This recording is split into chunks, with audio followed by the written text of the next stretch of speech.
Jika Citra ingin menjalani kehidupan yang lebih baik, dia hanya bisa mengandalkan dirinya sendiri. Tidak ada orang lain yang bisa melakukannya untuknya.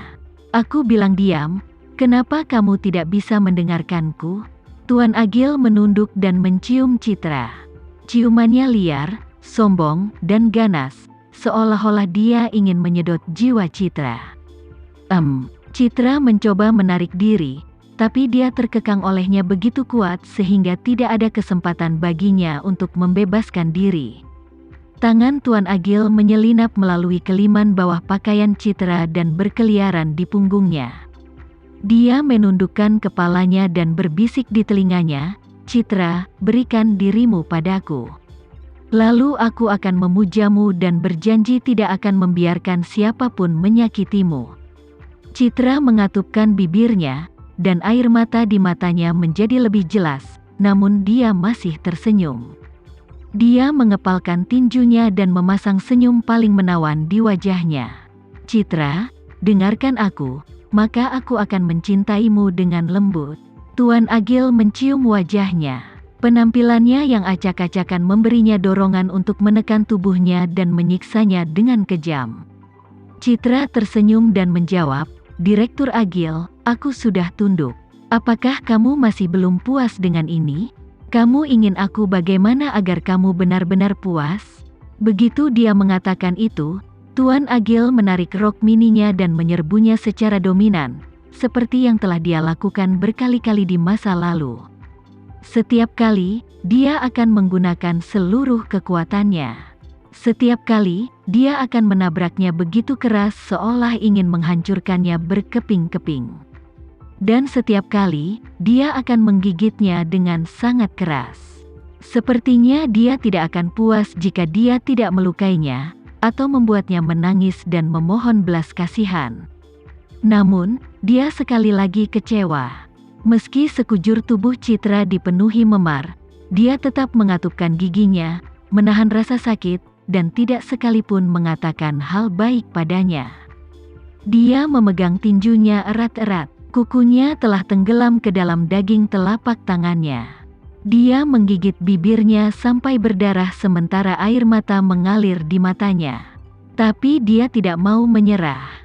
Bukankah itu menyakitkan? Bisakah dia merasakan sakitnya? Citra menolak menyerah, jadi Tuan Agil menambah kekuatannya. Setiap kali, dia akan menghabiskan seluruh energinya untuk menaklukkannya sepenuhnya. Namun, itu tidak berguna, tidak peduli apa yang dia lakukan. Citra menggigit bibirnya dan diam-diam meneteskan air matanya. Dia hanya tidak ingin menyerahkan dirinya. Citra, Tuan Agil memaksa masuk lagi dan berteriak memanggil namanya bersamaan. "Jawab aku, panggil namaku." Citra menggigit bibirnya yang sudah berdarah dan tersenyum melankolis. "Direktur Agil, aku telah menanggapimu." Tuan Agil mencubit dagunya dan memaksanya untuk menatapnya. Dia kemudian berteriak padanya dengan keras, "Sialan kau wanita, aku memintamu untuk memanggil namaku." "Namamu?" Citra mengepalkan tinjunya dan tersenyum lagi. "Aku sangat menyesal. Mereka sudah saling kenal selama bertahun-tahun. Dia selalu memanggilnya sebagai Tuan Agil atau Direktur Agil, tapi dia tidak pernah memanggilnya dengan namanya. Untuk sesaat, dia benar-benar tidak bisa mengingat namanya. Aku memintamu untuk memanggil namaku. Tidak bisakah kamu mendengarku?" Tanpa respon Citra, Tuan Agil mengamuk habis-habisan. Dia mencengkeram lehernya dan ingin mencekiknya. Tuan Agil mengerahkan begitu banyak tenaga hingga Citra mulai kesulitan bernapas. Pikirannya mendung. Dia mengepalkan tinjunya dengan erat. Ada tatapan ulet dan keras kepala di matanya. Meski sempat terluka parah oleh Tuan Agil, Citra tidak memohon belas kasihan. Bahkan ketika dia tidak tahan lagi, yang dia lakukan hanyalah terisak pelan. "Kenapa kau begitu enggan memanggil namaku?" Tuan Agil melepaskannya, mendorongnya ke meja, dan terus menyiksanya. Citra tidak tahu kapan siksaan ini akan berakhir, jadi yang bisa dia lakukan hanyalah menahannya dengan gigi terkatup. Semua orang memandang rendah dirinya dan berpikir bahwa dia adalah wanita murahan. Tapi dia seharusnya tidak memandang rendah dirinya sendiri. Dia juga manusia, dan dia punya pemikirannya sendiri. Dia ingin hidup damai dan tenang, namun dia tidak pernah memiliki kesempatan. Peristiwa dalam kehidupan sehari-harinya akan berubah secara dramatis. Tumbuh dewasa, Septian Bramasta adalah orang yang mengendalikan hidupnya. Dan ketika dia dewasa, itu adalah Andi Andrean. Kemudian, dia memukuli Andi Andrean dan membunuhnya. Dia pikir dia akan bebas sejak saat itu. Apakah dia hidup atau mati, dia akan dibebaskan. Siapa sangka nasib sekali lagi akan mendorongnya ke Tuan Agil yang membawanya ke jalan yang tidak bisa kembali. Apa jalan yang tidak bisa kembali? Menyinggung Randy dari Sandiga Group adalah jalan yang tidak bisa kembali. Lama setelah itu, tidak tahu sudah berapa lama, kesadaran Citra perlahan berkurang karena rasa sakit. Dia perlahan kehilangan jejak sekelilingnya, seolah-olah jiwanya telah terpisah dari tubuhnya. Dia tidak bisa melihat atau merasakan apapun. Dia tidak bisa melihat bagaimana pria di depannya merendahkannya, dan dia tidak bisa merasakan siksaan di tubuhnya. Sepertinya dia akan mati. Apakah kalian sudah melihat postingan di Twitter pagi ini tentang pembunuhan di dermaga? Pembunuhan di dermaga adalah berita besar pagi ini. Bagaimana kita bisa melewatkannya? Iya, aku juga pernah melihatnya. Anehnya, setelah berada di trending list selama 2 jam, tweet itu tiba-tiba dihapus. Tidak ada jejak yang ditemukan tentang berita di internet juga. Iya, ini benar-benar aneh. Bagaimana bisa dihapus begitu cepat? Apakah ini berarti pembunuhnya adalah seseorang yang berpengaruh? Kalau tidak, siapa yang memiliki kemampuan untuk menekan berita sebesar itu hampir secara instan? Putri Bramasta dapat mendengar rekan-rekannya berdiskusi tentang pembunuhan di dermaga ketika dia pergi ke pantry dan kamar kecil. Ketika dia kembali ke kantornya, rekan-rekannya masih membicarakan topik tersebut. Semua orang bergosip seolah-olah mereka telah melihatnya dengan mata kepala sendiri, bagaimana korban dibunuh dan kemudian dibuang ke pantai tadi malam. Putri Bramasta tidak membaca berita ini dari Twitter, tapi dia mendapatkannya di obrolan grup perusahaannya. Seseorang telah menyimpan foto yang mereka lihat pagi ini dan mempostingnya di obrolan. Dari ketiga foto tersebut, luka-luka di tubuh korban terlihat sangat jelas. Setiap bekas luka sangat dalam, dan salah satunya bisa mematikan.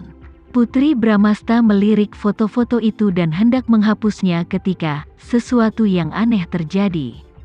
Foto-foto itu dihapus oleh polisi jaringan.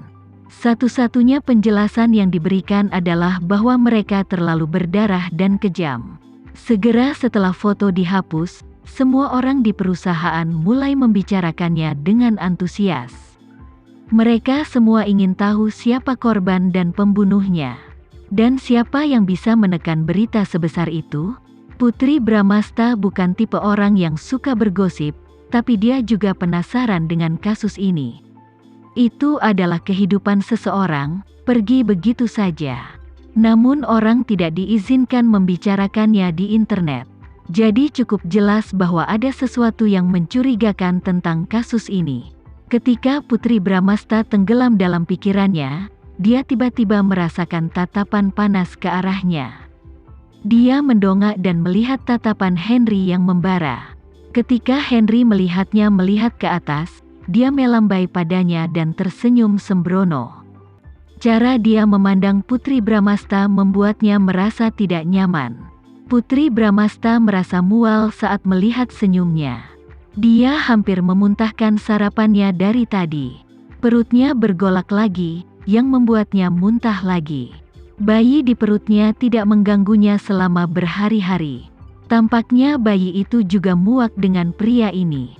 Ketika ayah bayi itu mencium mereka, bayi itu akan baik padanya. Meski bayinya masih mungil, bayi itu sudah bisa mengenali ayah dan satu-satunya. mengakui ciumannya. Putri Henry berjalan ke Putri Bramasta tanpa suara. Ketika Putri Bramasta mendengar dia memanggil namanya, itu membuatnya merinding lagi. Putri Bramasta segera bangkit dan secara insting mundur 2 langkah untuk menjaga jarak di antara mereka. Henry tersenyum dan berkata, "Direktur Bastian telah meminta kita berdua untuk memimpin desain rangkaian gaun cinta angin. Sekarang semua anggota tim di sini, mari kita bahas bersama." Sikap Henry serius dan kata-katanya sopan, tidak ada yang salah dengan dirinya, seolah-olah dia tidak mengisyaratkan apapun kepada Putri Bramasta sebelumnya. Henry menunjukkan etos kerja yang tepat. Jika Putri sedang menghitung sekarang, maka itu adalah dia salah urus sebagai gantinya.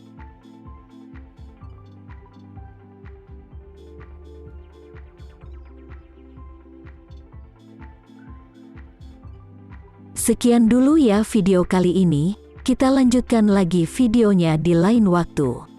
Oh iya, bagaimana menurut kalian? Semoga bisa sedikit menghibur kalian semua. Untuk teman-teman yang baru nonton, jangan lupa subscribe ya, hehehe. Dan kalau teman-teman ada yang ingin gabung langganan, bisa langsung gabung saja untuk dapat fitur yang menarik dan sedikit membantu Mimin. Terima kasih banyak sudah menonton, sampai jumpa lagi, bye bye bye.